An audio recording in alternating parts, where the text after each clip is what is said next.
DNA fragmentation index एक ऐसी जांच है जो शुक्राणुओं के ऊपर होती है और आईवीएफ सेंटर्स में ही होती है। किन केसेस में होती है डीएनए फ्रेगमेंटेशन इंडेक्स? जिनमें कि अनएक्सप्लेन्ड इनफर्टिलिटी है, जिसका अर्थ है कि सारी जांचें नॉर्मल है, इसके बावजूद भी प्रेगनेंसी नहीं हो रही है। दूसरा, प्रेगनेंसी बार बार हो रही है लेकिन एबॉर्शन हो जा रहा है, जिसको हम बोलते हैं recurrent pregnancy loss. And third, कि आईवीएफ हुआ है लेकिन आईवीएफ भी बार बार फेल हो जा रहे हैं। होता क्या है ये टेस्ट? अगर हम स्पर्म यानी शुक्राणुओं की बनावट को ध्यान से देखें तो हेड करके एक स्ट्रक्चर होती है जिसमें कि डीएनए बहुत ज़्यादा होता है, और फ्रेगमेंटेशन का मतलब टूटा हुआ होना। तो अगर डीएनए फ्रेगमेंटेशन इंडेक्स हाई है तो इसका मतलब शुक्राणुओं में कुछ ऑक्सीडेटिव स्ट्रेस की वजह से बनावट में प्रॉब्लम हो रही है, जिसकी वजह से ये परेशानियां जो मैंने पहले 3 डिस्कस करी ये हो सकती हैं। तो इनको कुछ प्लेटफॉर्म के माध्यम से किया जाता है जो 4 तरह के हैं: एससीडी, टनल, कोमेट। लेकिन हमारे लिए इम्पॉर्टेंट ये है क्योंकि ये अलग अलग प्लेटफॉर्म अलग अलग तरह के हैं जो कि feasibility, sensitivity, specificity and cost के आधार पर निर्धारित होते हैं। जब भी डीएफआई यानी डीएनए फ्रेगमेंटेशन इंडेक्स 30% से ऊपर है तो इसका मतलब डीएनए फ्रेगमेंटेशन इंडेक्स हाई है और लाइफ स्टाइल चेंजेस की ज़रूरत है।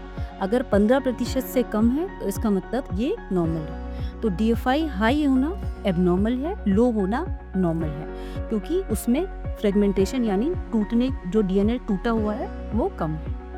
अब डीएनए फ्रेगमेंटेशन इंडेक्स की बात करें कि हाई क्यों होता है, तो ये ऑक्सीडेटिव स्ट्रेस की वजह से होता है, इसलिए लाइफ स्टाइल चेंजेस जरूरी हो जाते हैं। लाइफ स्टाइल चेंजेस में हमें क्या चेंजेस करने हैं? पुरुष पार्टनर को स्मोकिंग बंद करनी है, अल्कोहल बंद करना है, टाइट अंडरगारमेंट्स पहनने बंद करने हैं, हीट एक्सपोजर कि आप एक्सट्रीम हीट को जो है अगर एक्सपोज्ड हो तो वो बंद करना है, बहुत एक्सट्रीम जिमिंग कि आप 60 या 70 मिनट से ज़्यादा जिम कर रहे हो, कुछ स्टेरॉयड अगर जिम की वजह से कुछ एनाबॉलिक स्टेरॉयड्स ले रहे हो तो वो सब आपको बंद करने हैं, और बहुत ज़्यादा कंप्यूटर में स्पेशली लैपटॉप पे काम कर रहे हो तो वो भी अवॉइड करना है। दूसरा, लाइफ स्टाइल चेंजेस के साथ कंबाइन करते हैं हम एंटीऑक्सीडेंट्स को।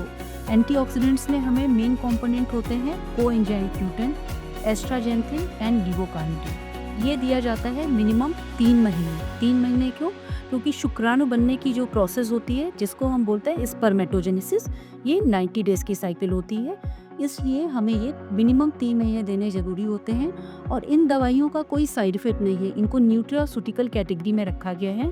तो इसलिए कई बार हम ये एडवाइस करते हैं कि आप 6 महीने या जब तक कंसीव नहीं कर जाते हो तब तक आप इनको लेते रहो। जो भी शुक्राणु की जांच हम डीएफआई या शुक्राणुओं की जांच रिपीट करने वाले हैं वो हम 3 महीने बाद रिपीट करते हैं। अब इस पे लास्ट में इसको कॉन्क्लूड करूँगी कि यूजुअली डीएफआई मैं अपने सेंटर में प्रेफर करती हूँ नॉर्मल स्पीमेन एनालिसिस सैंपल में, नॉर्मोजूस फॉर्मिया जिसको बोलते हैं, क्योंकि ऐसे सैंपल जिनमें सीवियर ओट्स, बनावट में, गतिशीलता में या फिर काउंट में प्रॉब्लम है, उसमें मैंने को पता है कि डीएफआई यानी डीएनए फ्रेगमेंटेशन इंडेक्स हाई ही होगा, तो मैं क्यों उसको वापस से कंफर्म करूँ। Thank you. डीएफआई अपने आप में एक ऐसी जांच है जो कुछ ही % केसेस में इंडिकेटेड होती है, लेकिन जब ये इंडिकेटेड होती है तो ये बहुत यूजफुल जांच है। Thank you.